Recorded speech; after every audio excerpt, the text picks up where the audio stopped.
É verdade, Sejam estão cansados. É a bem-vindos primeira ao coisa que eu gostava de canal. começar a dizer.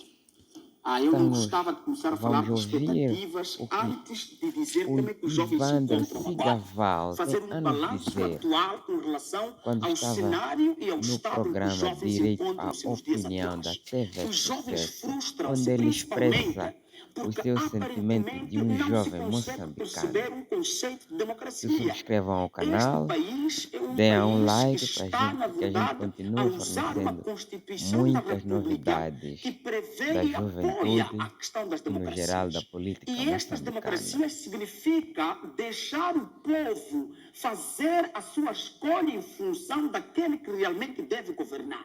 Deixar o povo decidir com relação a quem é que de fato deve conduzir o futuro do seu país. Mas parece que é um país que não está a constatar estes elementos. E se nós realmente quisermos observar se um país é ou não um Estado de direito democrático, é olharmos para como este país lida com as liberdades.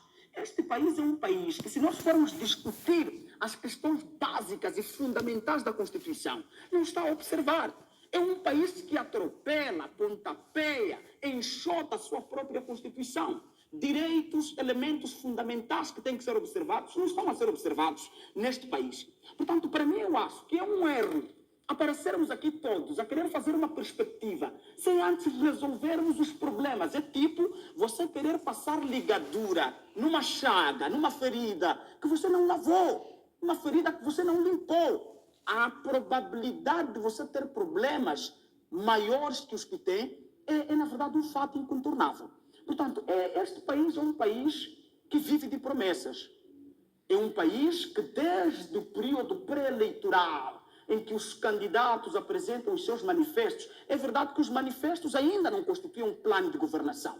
Mas, às vezes, tu olhas para um manifesto irreal, um manifesto fictício, um manifesto fantasmagórico, um manifesto que não... Na verdade, se tu olhas para... Olha, se colocarmos isso como um plano de governação, como é que isso se materializa? Não há como... Não vão te responder. Portanto, nós notamos que o país, na verdade, deixa-se enganar e nós fazemos questão de enganar a quando das campanhas eleitorais. Então, a primeira coisa que eu gostava de chamar a atenção é agora no período eleitoral. Tragam-nos manifestos realísticos, tragam-nos manifestos sustentáveis, tragam-nos manifestos funcionais. Porque o que acontece é que depois de 5, 10 anos de governação, o povo vai se recordar das palavras que vocês disseram. A quando? Da campanha. Por acaso, este é um ponto que eu até propunha aqui a abordar, que é a questão das campanhas versus aquilo que como é que os jovens estão a olhar para isto, como é que os jovens estão a ver. Acreditam que essas campanhas, as promessas que estão a ser, na verdade, deixadas pelos candidatos, vão de encontro com aquilo que são as expectativas dos jovens atualmente? Mas a questão é exatamente esta.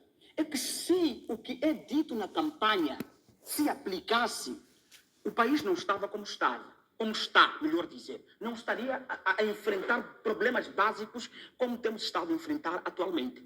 Na verdade, o que está a acontecer é que nós temos um período de campanha muito novelístico, muito cor-de-rosa, muito princesa Barbie.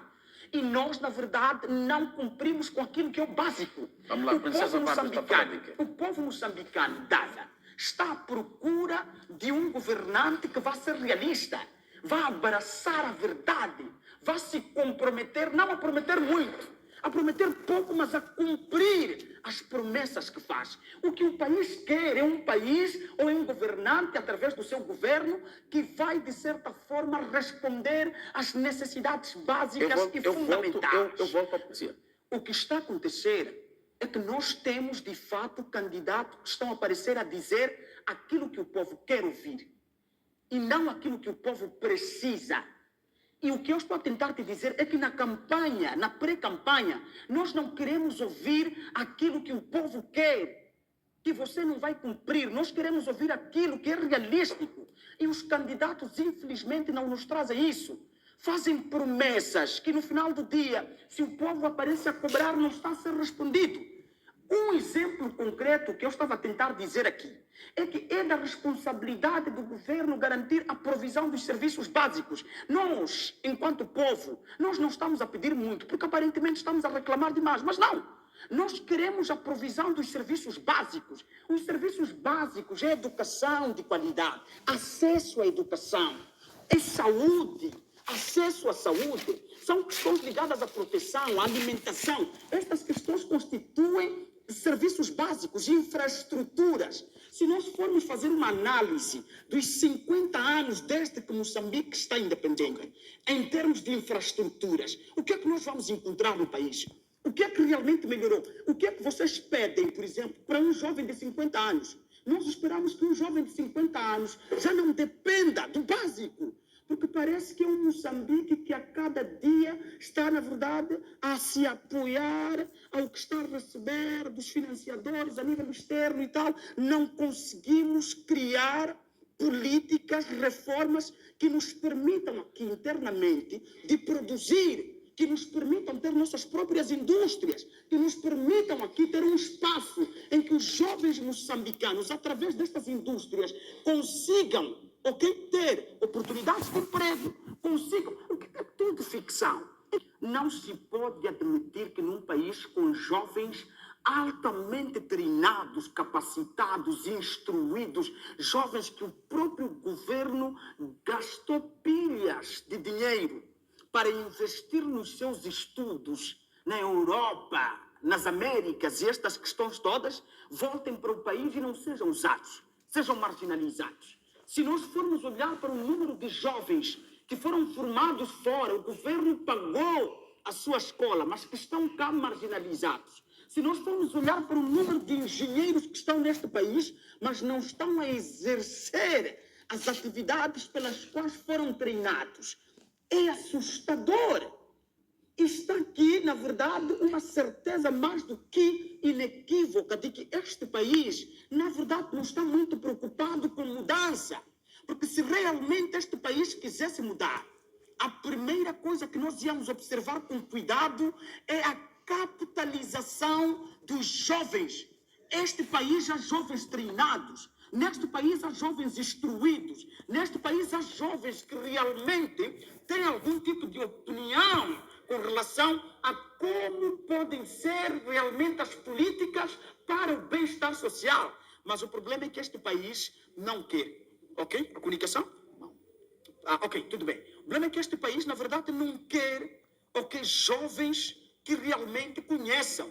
Jovens que estão preocupados com o saber. Este aqui é o primeiro ponto. Este país marginaliza os que sabem. E enquanto este comportamento continuar, porque este é um comportamento que está no sistema, significa que nós podemos mudar a figura de presidente, mas enquanto o comportamento do sistema permanecer o mesmo, nós não vamos ter mudanças efetivas neste país. Portanto, precisamos primeiro de mudar a estrutura. Esta aqui, na verdade, tem sido minha defesa. Esta questão é fulcral. Se nós não tivermos a estrutura alterada, nós vamos ter um presidente que está aqui de fachada. Por mais que sejam jovens, quantos jovens estão aqui com comportamento de vovôs dos seus 70 anos? Como é que nós queremos realmente revitalizar o país se nós aceitamos que tenhamos na nossa economia, por exemplo, ainda o Cota Maleani? O Cota Maleani já tem que estar na reforma. O Cota Maleani já tinha que estar de férias com os seus netos a passear, e estas questões todas. Não é para estar ainda a resolver questões de economia, enquanto há jovens treinados, capacitados, instruídos. Não é tempo de esperança Bias, ainda estão-se a preocupar com a Assembleia da República. Coloquem jovens ali. O que estava a dizer aqui, o Pachumi, só é possível realmente conseguirmos ter resultados se os jovens estarem ali. A Bíblia diz assim, deixa-me convocar. Eu vos escrevi, jovens, porque vocês são fortes. A palavra de Deus está em vós e vocês já têm vencido o maligno. Significa que este poder que nós queremos, a mudança que se espera para o país, não podemos esperar desses cotas. Esses cotas já devem descansar. Devem dar o lugar aos jovens. Mas o problema é que os cotas estão a abocanhar.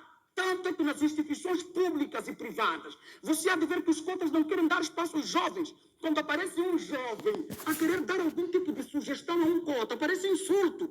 É exatamente o que está a acontecer com o nosso governo atual. Muitos jovens aparecem com sugestões, ideias, mas parece que está a perseguir o governo. Nós aqui não temos interesse algum de perseguir o Estado e o governo, mas nós estamos em prol ao bem-estar do povo moçambicano. E nós, na verdade, somos observadores e vamos fazer monitoria até que, de fato, a promessa que o Estado moçambicano fez de garantir o bem-estar para o povo moçambicano se cumpra efetivamente. Agora, rapidamente, Dava, deixa-me dizer uma coisa.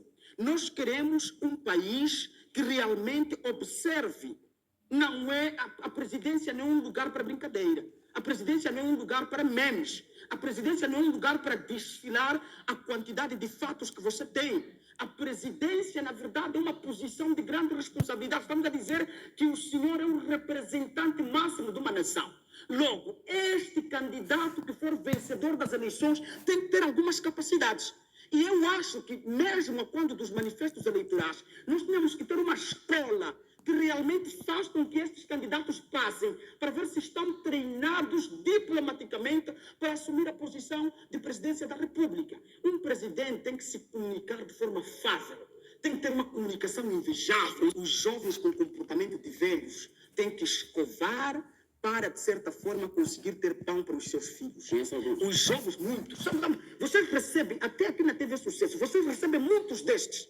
Que eu, em particular, se tivesse um órgão de comunicação social, uma televisão, eram proibidos de entrar. Porque é um insulto à juventude. Para mim, Dava, não se pode aceitar que um jovem, nos tempos atuais, apareça a defender questões incongruentes. Apareça a defender questões sem cabimento. O jovem deve olhar para o país em que está. É assim, caros colegas do painel, permitam-me dizer uma coisa. Nós aqui estamos para discutir o que é que os jovens esperam. Se tivessem me convidado para discutir o que é que os senhores dos seus 60 anos esperam, não estaria, porque eu não tenho como falar por estes. Mas eu conheço a necessidade dos jovens, porque eu convivo com os jovens. Os jovens esperam um líder que tem capacidade de liderança e visão. Um líder que, na verdade, tem uma visão futurística com relação a que tipo de país nós queremos. Este aqui é o presidente que os jovens esperam. Os jovens esperam um presidente que tem experiência e conhecimento. Ele tem que ter habilidades na gestão pública. Ele tem que conhecer as políticas públicas. Ele tem que ter domínio e conhecer a economia do seu país. Para não correr risco de vir um gajo internacional e enganado e ele aceitar. Os jovens esperam um presidente que seja íntegro. O problema está aqui. Mas neste país não quer jovens no poder. Eu volto a te dizer isto com todo tipo de realidade. Estou a falar de jovens. Eu não estou a falar de pessoas que vão estar ali de fachada, que depois tem um verdadeiro presidente da República que vai lhe ditar o que fazer. Estou a falar de jovens. Mano, o jovem que é comprometido com a verdade e o bem-estar do povo não é bem recebido. Okay. A política da juventude e alguns instrumentos legais defendem que Moçambique é jovem todo indivíduo que tem idade até 35 anos. Perceba isto. Até 35 anos de idade é jovem. Se formos usar, na verdade, esta definição, estamos a dizer que nós não temos aqui como candidato um jovem. Não temos um jovem como candidato. Agora, outra coisa que nós precisamos é que tem uns que são mais ou menos. Mas o problema é que estes que são mais ou menos não têm nenhum tipo de garantia de que realmente vão ser jovens com opinião própria. Se não tem mais velhos por trás destes jovens a conduzi-los. Agora, o que devo dizer é que esta experiência na gestão pública tem sim alguns candidatos. Mas o problema aqui é a questão da ética e integridade. Vamos lá. Nesta lista reduzida, para si, existem candidatos com essa experiência. Existem candidatos com experiência, mas aqui a questão é, ainda que você tenha certificação, se você não abraça a ética e a deontologia profissional, você é um candidato fadado ao fracasso. Você é um cidadão perdido. O problema aqui é que, ainda que estes candidatos tenham, nós temos, na verdade, um sistema viciado e que vicia. Nós temos um sistema que te obriga a ser corrupto. Por esse mesmo motivo que eu não queria que os meus colegas e o povo moçambicano que nos acompanha se focasse muito nas promessas de campanha. nada. Isto é promessa. Quantos candidatos já passaram a nos prometer pompas e circunstâncias, não aconteceu absolutamente nada. Para mim, um presidente íntegro é aquele que dizia assim, amigos, este país está uma confusão. Este país, na verdade, tem problemas na economia, este país tem problema na educação, este país tem problema na saúde, mas eu, enquanto candidato, me comprometo. Chama-se integridade. Muito bem, E obrigado. falta integridade aqui no país. Falta integridade nas instituições políticas. Falta integridade até nas pessoas. E enquanto faltar integridade, que é um elemento fulcral para um cidadão, então estamos a dizer que temos um país que corre e concorre para a perdição.